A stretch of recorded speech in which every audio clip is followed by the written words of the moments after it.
porque recibimos al presidente ejecutivo de Salud, ingeniero Gabriel del Castillo, que ya tiene más o menos un año en el cargo y que enfrenta algunas dificultades puntuales, de las que se hablaba mucho estos últimos días, que quiero que nos las explique, pero también algunas dificultades de fondo. Felizmente que además de ser ingeniero, usted tiene estudios de filosofía, de manera que imaginamos que sabe diferenciar lo que es circunstancial de lo que es permanente. Buenos días, señor presidente de Salud. Buenos días a todos. Comencemos con los puntos de detalle, que es esta famosa dificultad que ha saltado a los ojos de la opinión pública para transportar pacientes del centro de emergencia que se ha inaugurado a finales del régimen pasado hasta la zona de cuidados intensivos, traslado en el cual sufrió, como sabemos, la madre de la exministra Jara. Sí, efectivamente. En la emergencia que hemos encontrado al inicio de la gestión es la emergencia del Hospital Rebagliati en un edificio que originalmente estuvo diseñado como una emergencia de Lima, es decir, una emergencia destinada a recibir ambulancias de los diferentes centros de Lima. No estaba preparada para recibir personas, sino ambulancias. Por eso es que el acceso actual es por medio de rampas. Ahora, en algún momento se decidió que ese diseño se variaría, o esa utilidad se variaría para hacer una ambulancia del hospital.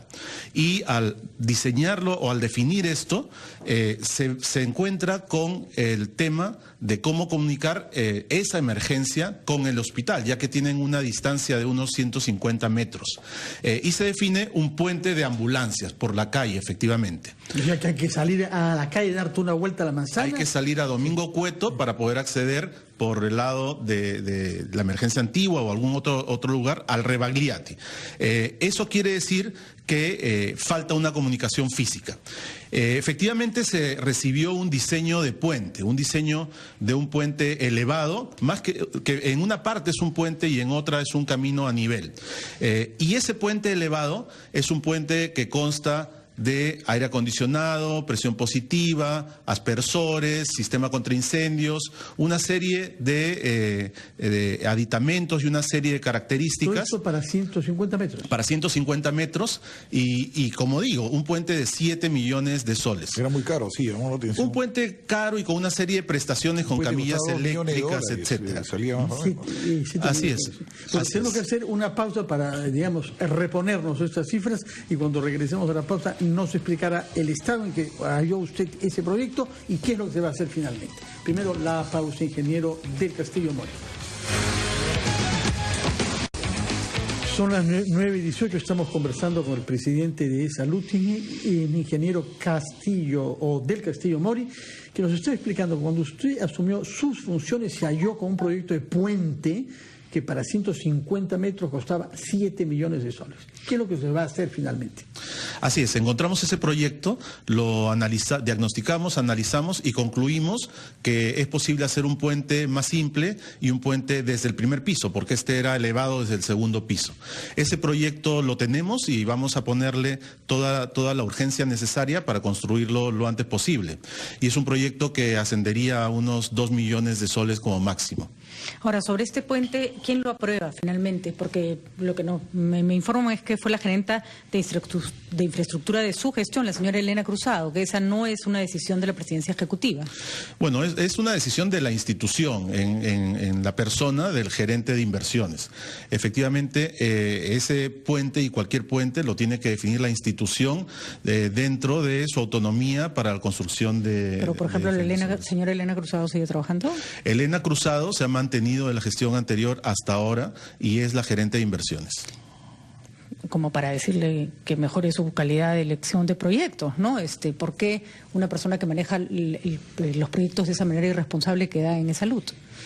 Sí, bueno, todo el personal es evaluado en su gestión y en este caso pues estamos evaluando también a todas las personas que han estado participando en la gestión anterior y en la actual de los proyectos de inversión. El típico prurito de inaugurocianitis, o sea que tengo que inaugurar algo, entonces lo inauguro y si no está completo ya que lo arregle que sigue. Bueno, la emergencia debió construirse al decidirse que sea para el Rebagliati con un puente y con una conexión. Eso no se hizo, se ha fraccionado en dos partes, la emergencia y el puente. Claro, compraron el carro pero no las llantas. Entonces faltó esa parte, ¿no? Y eso es lo que hay que corregir. Bueno, en todo caso, todo este tema de la muerte de la madre de la señora Ana Jara, que hemos lamentado naturalmente acá, ha puesto en evidencia que hay algunas dificultades de funcionamiento y que hay personal descontento, algunos de los cuales han hecho algunas acusaciones contra su situación remunerativa. ¿Cuál es la verdad de lo que se ha dicho respecto de eso, de lo que usted cobra por ejercer la presidencia de salud? A ver, con relación a mi remuneración, esto empezó de la siguiente manera, en realidad. Nosotros hemos entrado a revisar los procesos y la administración del Hospital Rebagliati. Hemos encontrado que hay muchas cosas que mejorar. Una de ellas es que en este hospital, por ejemplo, las compras en un 50 o 60% se hacían de manera directa. No se hacían por concurso. Eso es algo que hay que cambiar, porque comprar de manera directa es puerta abierta para cualquier irregularidad o corrupción. O sea que era una decisión arbitraria. Yo quiero comprarle a este punto. Es no hay acá licitación, proceso no hay un concurso. Mucho más simplificado, muy breve, y es una asignación prácticamente directa. Entonces, lo que hay que hacer es establecer los concursos para comprar de la manera más transparente posible. Cuando hemos detectado esto, obviamente no podemos dejar de comprar directo porque desabasteceríamos todo. Y los concursos toman tiempo. Y los concursos toman tiempo. Entonces llamamos a la oficina de control para que venga a supervisarnos mientras seguimos comprando directo. Reforzamos el equipo con hasta 20 personas para que esa compra directa se pueda hacer efectivamente. Cuando hablo de directo, hablo que lo mismo se compra 2 o 3 veces por semana directo. Y eso no puede ser. Y estamos preparando los concursos correspondientes. Ahora, cuando hemos movido este tema, han empezado las acusaciones, ¿no? Primera acusación. Pisado callos. Hemos pisado callos, queremos cambiar las cosas de una manera efectiva y para que sean transparentes, y empiezan las acusaciones. Que el presidente de salud gana doble. Llamamos inmediatamente a la OSI que revise, le dimos todos los documentos y la OSI constata, y todavía no tenemos un informe de la Contraloría, de que no se gana doble, y ahora voy a explicar el mecanismo. Una vez que ya se ve que esto no prospera, entonces Gabriel del Castillo se subió el sueldo. Y esto es lo que quiero explicar. Yo gano ahora 25.000 soles por 12 sueldos. Eso es la remuneración, y es por recibo por honorarios. Cuando ingresé a Salud, en septiembre del año pasado, el sueldo era por 728, 15.600 por 16 sueldos. Por la ley 728. Es que para la ley, que el oyente el régimen 728. Entonces usted estaba, para simplificar por el tiempo, usted estaba en quinta y ganaba 16 sueldos, y ahora está en cuarta y gana 12 sueldos. Así es. Así de fácil. Se ha cambiado de categoría, ahora emite recibo, y seguramente habrá habido algún incremento en el sueldo porque ya no está pagando las prestaciones sociales. Va directo. Y no recibo pues seguro de salud, ni AFP, ni CTS, y todos los beneficios. Eso lo tengo que cubrir con el dinero que recibo. Por lo tanto, al hacer las cuentas, hay una diferencia de 250.000 a 300.000 soles anuales, de 50.000, que llevado al mes es de 4.000 aproximadamente, y con eso yo tengo que pagar esas coberturas que AFP, salud, no me da el recibo por honorarios. O sea, el tema no era tan dramático como lo pintaron. No hay una diferencia. De una manera que alguien está buscando de las pulgas, y ese alguien debe ser personas perjudicadas por las medidas de austeridad que ustedes están adoptando en las compras, entre otros. Efectivamente, y hay otras cosas más. Continuamente salen renuncias mías que yo no conozco, y salen recortes de resoluciones de viaje, por ejemplo, que se manipulan para decir el presidente de salud se va. ¿Vienen los sindicatos? ¿Dónde viene? Miren, no en general. Yo creo que son personas concretas o sindicatos pequeños concretos el APRA, que están tratando de hacer ¿No estará el APRA detrás que controla los sindicatos ahí? Sí, bueno, tenemos sindicatos del APRA, tenemos sindicatos de otros partidos el que rompen también. En salud es el APRA. Los principales son del APRA. Son varios sindicatos, no es uno solo. Pero el grandazo es el del APRA. Sí, bueno, los grandazos, porque hay sindicatos grandes. 40 y tantos, ¿no? Pero yo debo decir que hemos venido trabajando con los sindicatos y con los cuerpos médicos adecuadamente, y están apoyando una serie de medidas. Entonces, no son todos, son algunos los que están concentrándose en tratar de desestabilizar estas medidas. Y las acusaciones sobre que se privatiza salud, que en realidad se delegan algunos servicios cuando no se pueden dar abasto. Y hay que reconocer que los médicos también derivan a sus propios consultorios a los pacientes. ¿Ahí hay una posición hipócrita?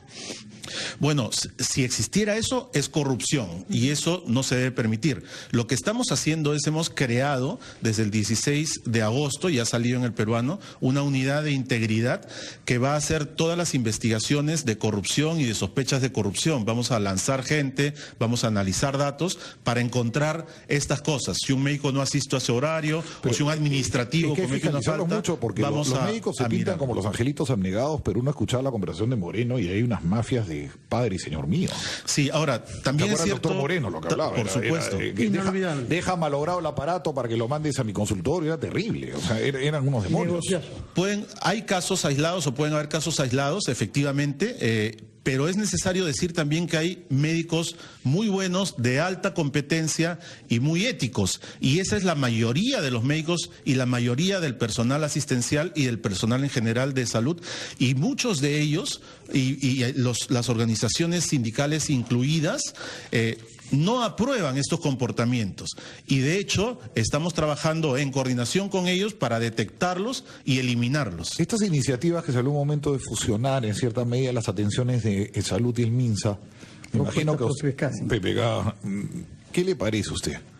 Mire, esta iniciativa es un estudio que se ha lanzado desde una comisión de protección social, que habla de crear para los peruanos una atención universal hasta cierto nivel de atención, es decir, para todos igual.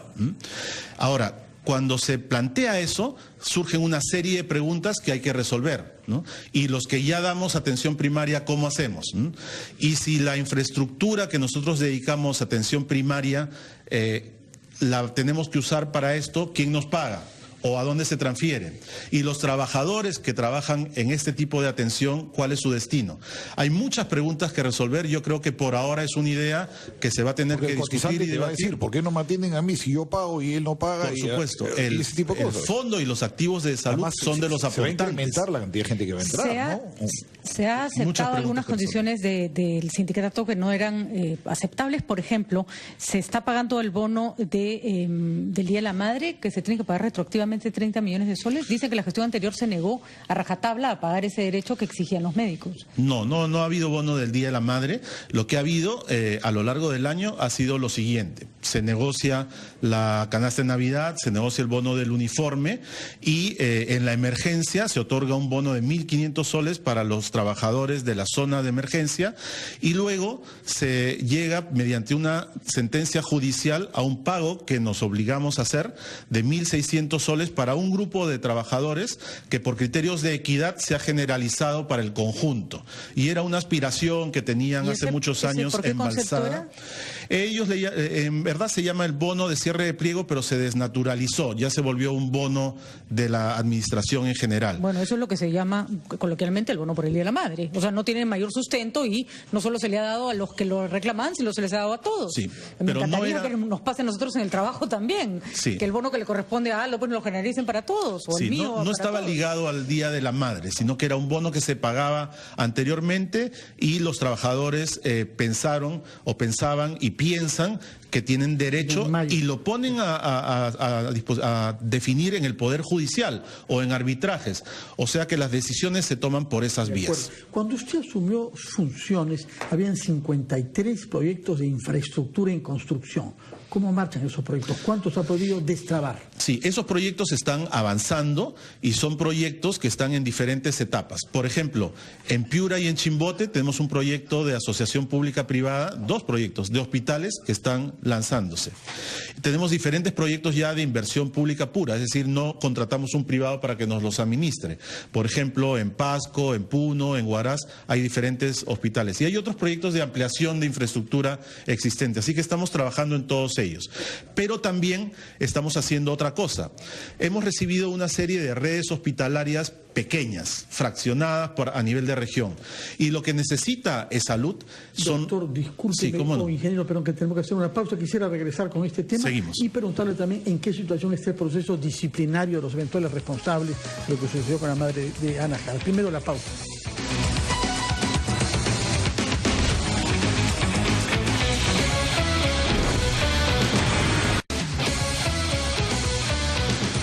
Son las 9:36, estamos entrevistando al presidente de Saluti, ingeniero Gabriel del Castillo Mori.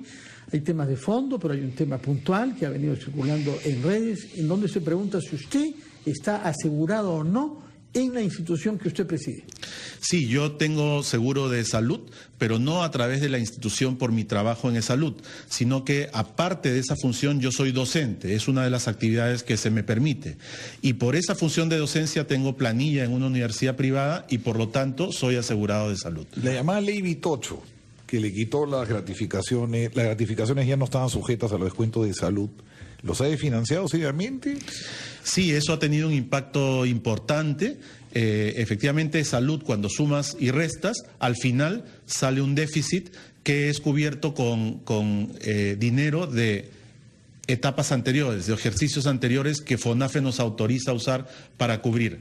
Lo que pasa es que tenemos que cubrir esa brecha y una manera es investigar este tema de las gratificaciones, saber qué posibilidades hay de retomarlas o parcialmente, y también algunas aportaciones que no son completas, que no son el 9% que todos los trabajadores en quinta categoría aportan, sino que son aportaciones reducidas para algunos sectores del Estado o algunos sectores del trabajo privado. En financiamiento de salud hay déficit. ¿Cómo está sí, hay déficit. La expectativa es que este año, por ejemplo, terminemos con 500 de déficit y tengamos que ir a FONAFE, 500 millones de soles, y tengamos que ir a FONAFE y pedirle que nos deje usar superávits del pasado para cubrir. Están viviendo el chanchito anterior. Para cubrir ese monto. ¿Y eso cuánto tiempo más le va a durar? Y eso va a durar 2 años más. Entonces tenemos que equilibrar las cifras y justamente la sostenibilidad financiera del Seguro Social depende de que podamos cubrir. Entonces, esto que se habló en el Ministerio de Trabajo de cortar la cotización de 9 a 5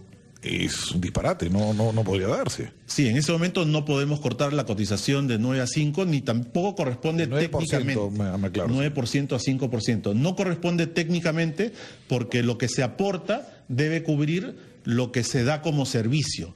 Y técnicamente lo que decía es que hay algunos grupos de trabajadores que aportan menos de lo que corresponde. Esto se resuelve haciendo estudios actuariales y calculando exactamente cuánto es que cada grupo debe aportar para cubrir sus servicios. Si no cubre, entonces no va a haber sostenibilidad financiera en el tiempo. Un trabajo que se ha hecho desde hace tiempo, que se está tratando de impulsar, es la calidad de la atención. Entendemos que pueden no haber medicamentos, entendemos que están a veces sobrecargados de trabajo, pero lo que pasó con la señora Najara no es más que un ejemplo de los muchos que recibimos sobre maltrato a los pacientes. Malas caras, malas respuestas, a veces es el guachimán el que hace triaje para ver quién pasa y quién no pasa, lo que es una locura. Sí, el maltrato. ¿Qué podemos decir, no? El maltrato, primero hay que decir que el maltrato no es aceptable y el maltrato tiene que ser desterrado de salud. También decir que el maltrato no está directamente relacionado con el tema médico en sí. El trabajo asistencial del personal médico, enfermero, etcétera, puede ser muy bueno, pero tiene que ser empático, tiene que ser asociado a un buen trato a la persona. Cuando hay casos de maltrato, son temas que se consideran administrativos, recibimos denuncias a través de los libros de reclamaciones, de las líneas que tenemos abiertas, etcétera. Nosotros vamos a buscar quejas y reclamos de todo tipo. Allí nos llegan estas y estos casos tienen que ser derivados a la Secretaría Técnica correspondiente para determinar las sanciones que corresponden. Entonces, estamos haciendo un esfuerzo para cambiar en e-salud el tema del trato y que esa cultura que podría haber o esa imagen que existe de que en e-salud no se trata bien a los asegurados cambie.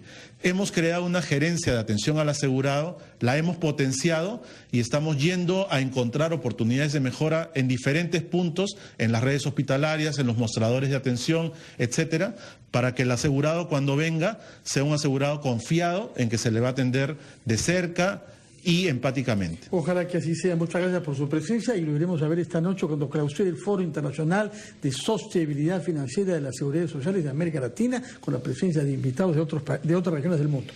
Muchas gracias, ingeniero Gabriel del Castillo Mori, presidente de e-salud. 9:40. Hacemos una pausa y regresamos.